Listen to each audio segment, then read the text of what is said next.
बिस्मिल्लाहिर्रहमानिर्रहीम। अस्सलाम वालेकुम। मेरा नाम सबीन शहबाज है और आप मेरा यूट्यूब चैनल देख रहे हैं। नाज़रीन, आज के इस व्लॉग में फौजी अदालतों में सिविलियंस के ट्रायल के फैसले के खिलाफ जो इंटरकोर्ट अपीलें हैं उस पर बात करेंगे। उस पर आज फैसला सुप्रीम कोर्ट ऑफ पाकिस्तान में महफूज हुआ है। सुप्रीम कोर्ट के आईनी बेंच में ये फैसला महफूज हुआ है। आज की समाअत का तमाम तर अहवाल और उसके बाद फिर हफीजुल्लाह न्याजी जो कि जिनके बेटे हसान न्याजी इस वक्त मिलिट्री कैद में हैं, वो रोस्टम पर आए थे और उन्होंने आकर अदालत को क्या कुछ कहा और बेंच ने क्यों हफीजुल्लाह न्याज़ी को नहीं सुना, इसकी तफसीलात अब आपके सामने रखूंगी। आज के इस व्लॉग में सिर्फ मिलिट्री केस पर ही बात करेंगे, उसका थोड़ा सा बैकग्राउंड और दीगर जो चीज़ें हैं वो इस केस में इस व्लॉग में जो आपके सामने रखूंगी। लेकिन व्लॉग शुरू करने से पहले गुजारिश है कि अगर आपने अभी तक मेरा यूट्यूब चैनल सब्सक्राइब नहीं किया तो उसको सब्सक्राइब कर लीजिए और कमेंट सेक्शन में अपनी कीमती राय से जरूर आगाह किया कीजिए। नाज़रीन, फौजी अदालतों में सिविलियंस के केस का मामला शुरू हुआ था 9 मई 2023 से 9 मई जब इमरान खान को अरेस्ट किया गया। उसके बाद मिलिट्री इंस्टॉलेशंस पर हमले किए गए।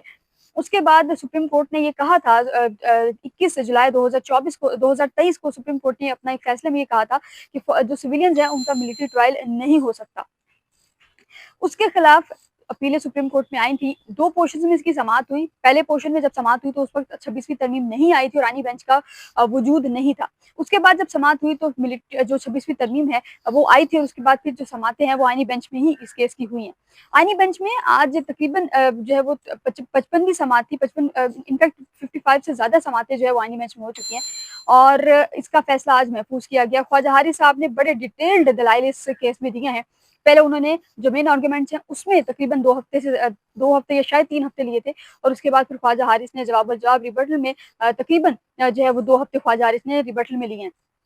ख्वाजा हारिस के बाद अटॉर्नी जनरल ने आना था, लेकिन गुज़श्ता हफ्ते अटॉर्नी जनरल ने ये बताया अदालत को कि उनको कुछ इंस्ट्रक्शन चाहिए थी, कुछ जो है वो चीज़ें पूछनी है, वो नहीं पूछ सके। उन्होंने वजह बताई, 2 वजह बताई, एक तो पाक भारत कशीदगी और एक दो चीज़ें और बताई। उस पर उन्होंने कहा कि फिर जो केस है इसको नेक्स्ट वीक कर दिया जाए। आज ये केस जो है वो हुआ है, सुना गया है। फैसल सिद्दीकी साहब इस केस में जो कि कराची बार को रिप्रेजेंट कर रहे हैं, उन्होंने अपने दलाइल दिए थे।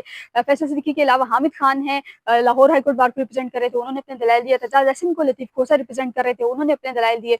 इसके अलावा जो है वो सलमान राजा साहब जो कि पाकिस्तान तहरीक इंसाफ के सेक्रेटरी जनरल हैं, उन्होंने अपने दलाइल दिए। सलमान राजा साहब अर्जम जुनैद जो कि सजा याफ्ता मुजरिम है, उसको 9 मई के जो मुकदमात हैं, 9 मई के जो केसेस हैं उसमें जो सजा याफ्ता मुलजिम है अर्जम जुनैद, उसको जो है उसके वकील थे सलमान राजा साहब, उन्होंने अपने दलाइल दिए।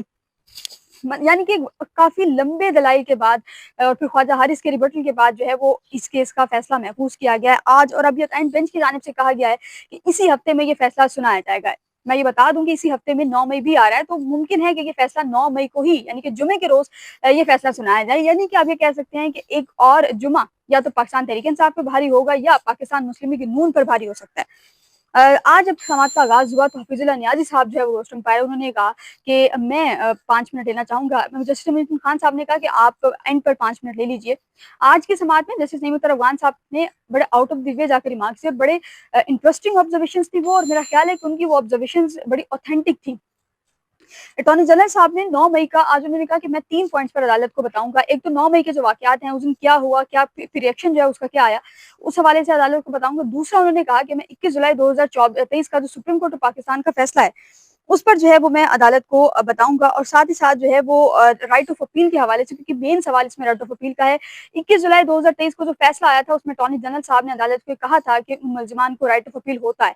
उस पर अटॉर्नी जनरल की जानिब से आज ये जो है उस पर भी आज कुछ चीजें कही गई हैं, वो भी मैं इस व्लॉग में आपके सामने जो है वो रखूंगी। अटॉर्नी जनरल साहब ने कहा कि 9 मई 2023 को दोपहर 3 बजे से 7 बजे तक मुख्तलिफ फौजी तनसीबात पर हमला हुआ। उन्होंने कुल तादाद भी बताया। उन्होंने कहा कि 39 जो कुल तादाद है, 23 मिलिट्री इंस्टॉलेशन है जिस पर लाहौर में हमला हुआ, 8 KPK में, 7 सिंध में और 1 बलोचिस्तान में मिलिट्री इंस्टॉलेशन है जिस पर हमला जो है वो हुआ है। और पाकिस्तान में एक साबिक वज़ीर-ए-आज़म यानी कि जुल्फ़िकार अली भुट्टो का यहाँ पर हवाला दे रहे थे कि साबिक वज़ीर-ए-आज़म को फांसी दी गई थी। उनकी जो कारकुनान है वो भी पोलिटिकल पार्टी के थे, उनके कारकुनान ने ऐसा कुछ नहीं किया।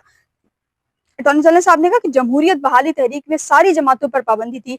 MRD की तमाम क़यादत पाबंद सलासल थी। असगर खान 3-3.5 साल जो है वो जेल में रहे थे, नजरबंद रहे थे। इस दौरान भी 9 मई जैसा कोई कदम जो है वो किसी ने नहीं उठाया था। अटॉर्नी जनरल साहब ने कहा कि 9 मई को रिएक्शन भी अगर ये हुआ तो इसकी इजाजत जो है वो नहीं दी जा सकती थी। हमारा मुल्क एक आम मुल्क नहीं है। जियोग्राफी के हवाले से हमारे मुल्क को काफी खतरात जो है वो लाक हैं, जिस पर जैसे जमाल खमंदुखी ने उनको इंटरप्ट किया। उन्होंने कहा कि यहाँ पर हमारे सामने सवाल ये नहीं है कि 9 मई जियोग्राफी का 9 मई से कोई ताल्लुक है या नहीं है। उन्होंने कहा कि हमारे सामने मिलिट्री ट्रायल का सवाल है, हमारे सामने किसी खास केस का सवाल नहीं है। फिर जो है अटॉर्नी जनरल ने कहा कि ये सवाल ना भी मौजूद हो तो उस पर मैं बात जो है वो ज़रूर करूँगा।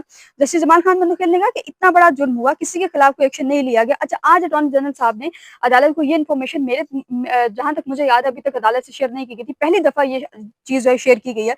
अटॉर्नी जनरल साहब ने कहा है कि जिन्ना हाउस में गफलत बरतने वाले जो फ़ौज की महकमाना कार्रवाई की गई है, यानी कि जो कोर कमांडर हाउस में थे और जो मुख्तलिफ जो डिटेल्स उन्होंने खुद दी अदालत को, उसमें जो लोग मौजूद थे उनके खिलाफ मुकम्मल कार्रवाई की गई, उनको रिटायर कर दिया गया है और उनकी जो रिटायरमेंट है वो विदाउट पेंशन है, यानी कि उनको कोई पेंशन नहीं मिली, किसी किस्म की कोई मराद किसी भी फौजी अफसर को नहीं दी गई।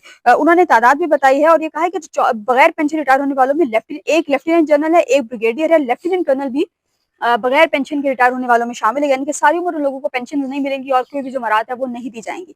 14 अफसरान की कारकर्दगी पर एतमान का इजहार किया गया था और उनको भी जो है वो यानी कि अब उनको कर दिया गया, प्रोग्रेशन उनकी कर दी गई है कि अब वो जिस स्टेज पर हैं इसी पोस्ट पर रहेंगे, उसके बाद उनकी प्रमोशन जो है वो नहीं हो सकती। अटॉर्नी जनरल साहब ने कहा कि फौजदारी कार्रवाई जो है वो तब होती है जब जुर्म होता है, और महकमाना कार्रवाई 9 मई का वाक़या ना रोकने पर की गई थी। जस्टिस जमाल बंदूखेल साहब ने कहा कि आर्मी एक वाज़िया है कि महकमाना कार्रवाई के साथ फौजदारी सजा भी होगी और 9 मई का पूरा वाक़या जो है मुनज़्ज़म तैयारी के साथ किया गया है। ये अटॉर्नी जनरल की जानिब से आज बेंच में कहा गया। आज जैसे हसन रिजवी ने फिर ये रिमार्क्स किए, क्योंकि जैसे हसन रिजवी सिंध हाई कोर्ट से थे तो वो हर केस में सिंध हाई कोर्ट का हवाला लाजमी देते। उन्होंने कहा कि भुट्टो की फांसी के वक्त लोग गिरफ्तारियां देते थे, लोगों ने खुद को आग लगाई, खुदसोजियां की, किसी ने इस वक्त तक प्रॉपर्टी को आग जो है वो नहीं लगाई थी। अटॉर्नी जनरल साहब ने कहा कि मेरे वालिद ने खुद बतौर सियासी कारकुन मुकदमात भुगते हैं, कभी किसी के जहन में नहीं आया कि पब्लिक प्रॉपर्टी को जाकर प्रॉपर्टी के नुकसान जो है पहुंचाया जाए। अच्छा, जहां पर जस्टिस मुजफ्फर तिलारी साहिबा ने रिमार्क्स दिए, उन्होंने कहा कि क्या जिना हाउस का गेट फलांगा गया था या अंदर किसी ने खोला था? अगर अंदर से किसी ने खोला था तो मिली भगत का जुर्म बनेगा डेफिनेटली। उस पर अटॉर्नी जनरल ने कहा कि मैं इस पर आपको चेक कर बताऊंगा कि ये कैसा हुआ था, क्योंकि ऐसा होता नहीं है कि मिलिट्री इंस्टॉलेशन पर, किसी भी मिलिट्री इंस्टॉलेशन पर कोई जाए और वो जाकर इस तरह से अटैक कर दे। फिर जस्टिस जमाल खान बंदूखेल ने कहा कि क्या 9 मई को जो एहतजाज हुआ था वो जुर्म की नीयत से हुआ था, और 9 मई का जो एहतजाज है वो रिकॉर्ड करवानी थी या हमला करना था? जस्टिस जमाल खान बंदूखेल ने कहा कि हो सकता है कि नीयत एहतजाज की हो, मगर मामला जो है वो हद से तजावुज़ कर गया हो, मतलब एहतजाज के दौरान ही मामला जो है वो फिर झड़पों पर पहुंचा हो और फिर मुजाहरे हुए हों और फिर ये सब हुआ हो। अटॉर्नी जनरल ने कहा कि 9 मई को जो हुआ जुर्म ही था। अच्छा, यहाँ पर फिर जस्टिस नेमत तरफ़गान ने इंटरप्ट किया। उन्होंने कहा कि अटॉर्नी जनरल साहब, आप बड़ी गलत साइड पर चले गए हैं। अगर आपने 9 मई के मेरिट को छेड़ा, अगर 9 मई के वाक़यात के मेरिट को छेड़ा तो फिर बहुत से सवालात उठेंगे। हमारे सामने इस वक्त ये मामला नहीं है कि 9 मई को जो हुआ, 9 मई के जो मेरिट्स हैं वो वाला मामला हमारे सामने नहीं है। लेकिन मुख्तार ने कहा कि मेरिट पर बात करने से ट्रायल और अपील मुकदमात पर असर पड़ेगा, और 9 मई की जो तफसीलात हैं उसमें किए गए तो बहुत से सवालात उठेंगे। 9 मई पर उठने वाले सवालात हैं, उसके जवाब शायद आपके लिए भी देना मुमकिन नहीं होगा, यानी मुख्तार साहब ने जो है वो अटॉर्नी जनरल साहब को कहा है। फिर अटॉर्नी जनरल ने कहा कि जब अच्छा, जैसे नईम मुख्तार साहब ने पूछा कि जो बगैर पेंशन के, अटॉर्नी जनरल साहब ने बताया था कि बगैर पेंशन के रिटायर किए गए, तो जैसे नईम मुख्तार ने कहा कि बगैर पेंशन की जिसको रिटायर किया गया है क्या वो कोर कमांडर लाहौर है? तो अटॉर्नी जनरल साहब ने कहा कि जी, वो कोर कमांडर लाहौर ही हैं जिसको बगैर पेंशन के रिटायर कर दिया गया है, और ट्रायल कोर्ट से जब अपील आएगी तो अदालत को मालूम हो जाएगा। जिसने मुख्तार ने कहा कि यही तो बात है कि आप जवाब नहीं दे सकेंगे, बेहतर है कि ये मेरिट पर बातें और इस तरह से जो बातें हैं वो ना करें। अटॉर्नी जनरल ने कहा कि मैंने जो है वो आज 45 मिनट मांगे थे, जिनमें से 25 मिनट अदालती सवालात के थे और 20 मिनट में मुझे ये था कि जिस पर जस्टिस मुसरत हिलाली ने मुस्कुराते हुए रिमार्क्स, उन्होंने कहा कि 20 मिनट जो आपके 45 मिनट थे उसमें से 20 मिनट तो फिर जस्टिस जमाल खान बंदूखेल साहब के हो गए। जस्टिस जमाल खान बंदूखेल साहब ने कहा कि देखिए, मुझे अपना मसला नहीं है, मैं इस वक्त मुल्क के मुस्तकबिल का सोच रहा हूँ।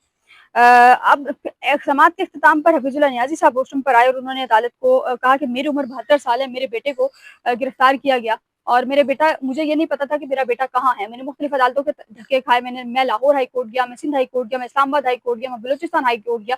मैंने अपने बेटे के लिए दर बदर की ठोकरें खाई और उसके बाद जाकर मुझे पता चला कि मेरा बेटा जो है वो मिलिट्री कैद में है और अब मेरे बेटे को सजा सुनाई गई है 1 फरवरी। उन्होंने कहा कि मैं अभी तो यहाँ पर हूँ, लेकिन 10 साल बाद पता नहीं मैं जिंदा होऊंगा या नहीं होऊंगा। अगर 10 साल मेरे बेटे को सजा सुनाई गई है मिलिट्री अदालतों में, तो 10 साल बाद मैं अपने बेटे को रिसीव करने तो जाऊंगा, लेकिन अब जिंदगी हो या ना हो ये किसको पता।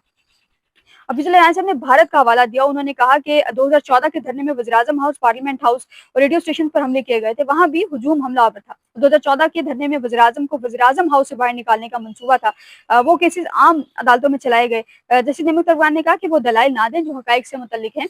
حفیظ اللہ ناظر صاحب نے کہا کہ میڈیا بھارتی میڈیا جو ہے وہ چلا رہا ہے کہ انہوں نے پاکستان میں 2 مقدمات کو لاک کر رکھا ہے، 2 مقامات کو جو ہے وہ لاک کر رکھا ہے، ایک کوٹ لکھپت جیل ہے اور دوسرا جوہر ٹاؤن۔ اور میرا بیٹا جو ہے یعنی کہ خدا نخواستہ اگر بھارت حملہ کرتا ہے تو یا تو وہ کوٹ لکھپت جیل پہ کرے گا یا اس پر کرے گا، تو اس پر جو ہے وہ انہوں نے کہا کہ میرا بیٹا بھی کوٹ لکھپت جیل میں قید ہے، جس پر جسٹس مسرت ہلالی نے کہا کہ ایسا کچھ نہیں ہوگا، آپ بے فکر رہیے۔ جسٹس محمد بخیل نے کہا کہ جو ہے وہ ہمارا دفاع مضبوط ہے، آپ ٹینشن نہ لیں۔ اب فیصلہ محفوظ ہو چکا ہے اور ممکن یہی ہے کہ یہ فیصلہ جو ہے وہ اب 9 مئی کو سنایا جائے گا۔ 9 مئی یعنی کہ جمعے کے روز، اب آج سے 3 دن بعد جمعے کے روز یہ فیصلہ سنایا جائے گا، کیونکہ شارٹ آرڈر میں لکھوایا گیا آرڈر میں آج کہ فیصلہ جو ہے وہ آج جو اس کیس کا فیصلہ ہے وہ سنایا جائے گا، اسی ہفتے میں سنایا جائے گا۔ اب اسی ہفتے سے متعلق کل ریزرو سیٹس والا کیس ہے تو کل نہیں سنایا جا سکتا، پرسوں بھی اسلام آباد ہائی کورٹ میں سینئرٹی والا معاملہ ہے وہ اس کا وہ ہے تو وہ بھی نہیں سنایا جا سکتا، جمعرات کو ویسے ہی کوئی کیس ہوگا، تو ممکن یہی ہے کہ اس کیس کا جو فیصلہ ہے وہ اب 9 مئی کی دوسری برسی یعنی کہ 9 مئی 2025 کو سنایا جائے گا۔ ناظرین، کیا فیصلہ آئے گا یہ وقت کے ساتھ پتہ چلے گا۔ آج کے لیے اتنا ہی، مجھے اپنی دعا میں یاد رکھے، خود کا بہت خیال رکھے گا۔ اللہ حافظ۔